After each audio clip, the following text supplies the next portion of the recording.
All right, we all know this offseason for the Cincinnati Bengals is massive, and we know it's going to take a lot of money to do so.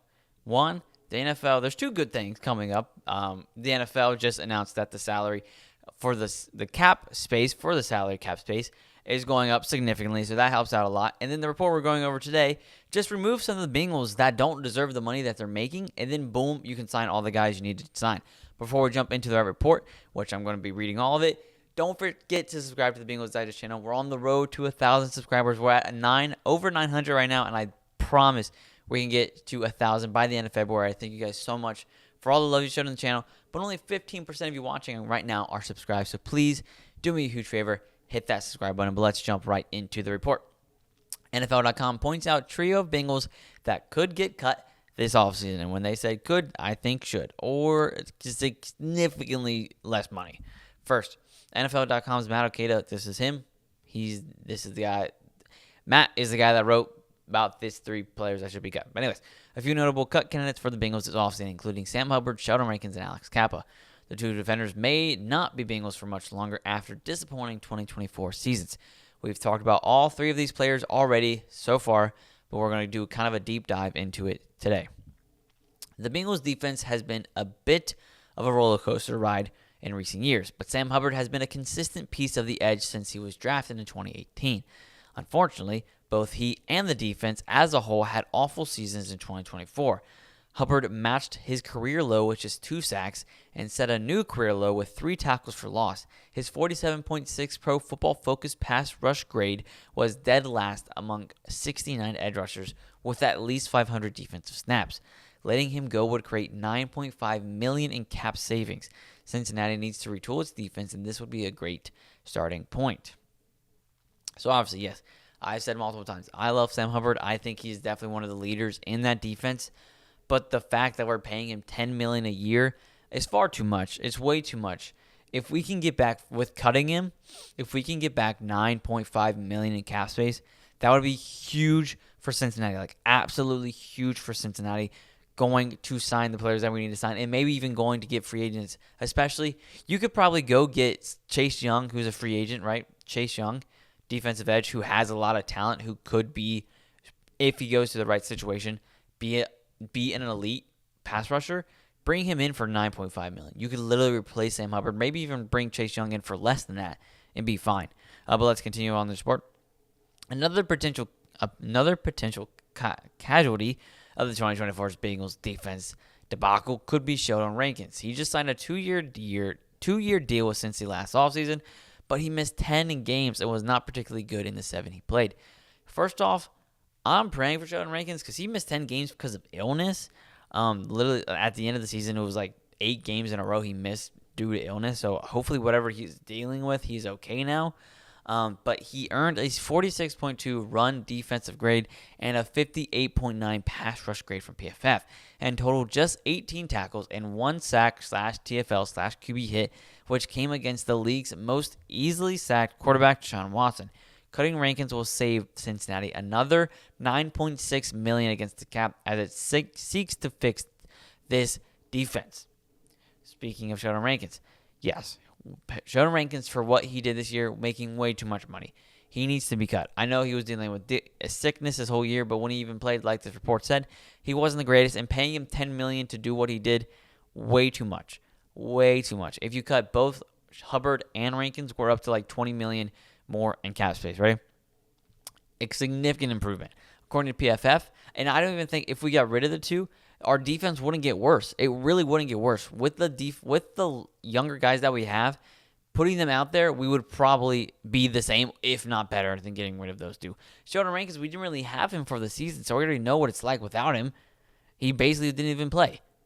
Going forward, according to PFF, Kappa finished last among all NFL guards in pressures, 51, hurries, 36, and sacks allowed, 8, tied with Houston Shaq Mason during the 2024 season. Not good. Alex Kappa has been a mainstay on the Bengals offensive line for 3 years straight, starting all 50 regular season games. That said, he's also allowed 15 sacks over that span, third most by any guard in the league, and it has a PFF grade pass blocking grade of 55.2, which ranks 64th out of 59 guards with at least 600 snaps in that window. The Bengals can save $8 million against the cap by cutting Kappa, who's entering a contract year. Despite his consistent availability, that's a recipe for an early departure. Listen to this.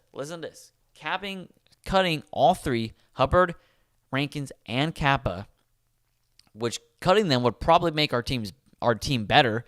Cincinnati can create a $27.2 million in total extra cap space by releasing this trio. By releasing players that have had some of their worst seasons and have performed as some of the worst players in their position, cutting all three of them, which should be the smart thing to do, you would get almost $30 million in cap space. $30 million from cutting Sam Hubbard, who had his career worst game. His last play as a Cincinnati Bengal would be the catch for the touchdown. That would be an amazing way to go out. Sheldon Rankins did basically nothing, and Alex Kappa did basically nothing except allow defenses to sack Joe Burrow. Cutting those three, who should be cut, you're getting $30 million in extra cap space next season, and they're already increasing the cap space by like $20 million.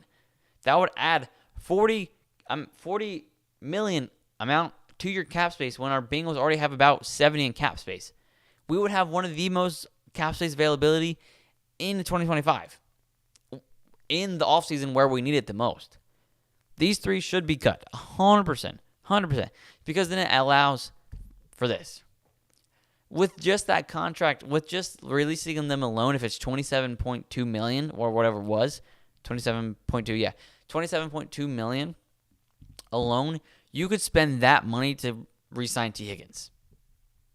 Re-sign T. Higgins with those three salaries. Release Sam Hubbard. Cut Sam Hubbard, cut Sheldon Rankins, and cut Alex Kappa, and then literally just give their money to T. Higgins, and he will sign that contract, and then you have T. Higgins for the foreseeable future. You're making your team better. If you let T. Higgins walk, you're making your team worse.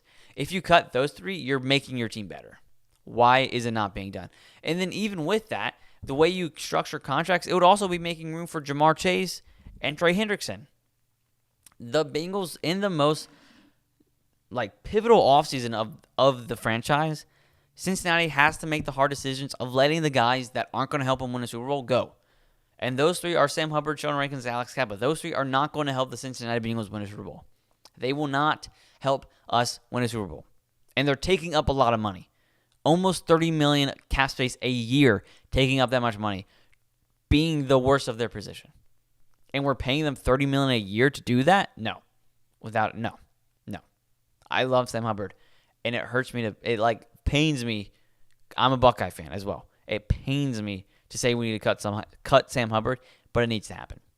The amount of things that we have to do and the amount of players we have to sign this offseason, those three should be cut, without a doubt in my mind. Because then that 27 leaves room for signing T. Higgins, who makes your team better, leaves room for extending Jamar Chase, who makes your team better, allows room to extend Trey Hendrickson, who makes your team better. And then even in free agency, go get Trey Smith, offensive guard from Chiefs. The best offensive guard in free agency this season. And the Chiefs have already said they don't plan on franchise tagging him. They've already come out and said they don't plan on franchise tagging the best guard in free agency. Cincinnati, go get him. We've already got one from the Chiefs and the Ravens with Orlando Brown Jr., and he's panned out. Go get another, Trey Smith. Especially with Scott Peters. Yeah, that offensive line is going to be crazy. 100%. With Orlando Brown Jr., go get Trey Smith, then Ted Karras, or a lot of people have said put Matt Lee at center and move Ted Karras to guard. Whatever you want to do, that's fine. That's fine with me. Orlando Brown Jr., Trey Smith, Ted Karras. Go draft a guy like I forgot his name, said draft Tyler Booker in the first round, or I like Clay Webb late from Jack State. I like him. Listen to this offensive line. Orlando Brown Jr., Trey Smith, best guard available in free agency, Ted Karras, Clay Webb, and Amari Sims. That's a great offensive line. That's the best offensive line Joe Burrow has had in his entire career. And it's very easily doable if you just release/cut the players that need to be cut. If you cut Sam Hubbard, Sheldon Rankins, and Alex Kappa, who should be cut as they played some of the worst football in their positions, and some of them the worst in their position, then it leaves room for T. Higgins, Jamar Chase, Trey Hendrickson, and then a free agent like Trey Smith, who makes your team 100 times better. The other players kind of make your team worse. It makes it harder to get to the Super Bowl. Those 4 players that I just mentioned make your team better 100% of the time. So that needs to happen. But thank you so much for watching this episode of Bengals Digest. Don't forget to subscribe to the Bengals Digest channel. Once again, we're on the road to 1,000. We're so close. We're within 100 subscribers to 1,000. So don't forget to subscribe to the Bengals Digest channel. Once again, 15% of you watching are subscribed. So please do me a favor, hit that subscribe button. I said it way too many times. But don't forget to like this video, share this video, because Bengals football is better together, especially with other Cincinnati fans. So share this video, like this video, comment down below on how you feel about these cut candidates, and let me know what you think they should do with that amount of money. But for the Bengals Digest channel, I'm Carson Lokey. I'll see you next time.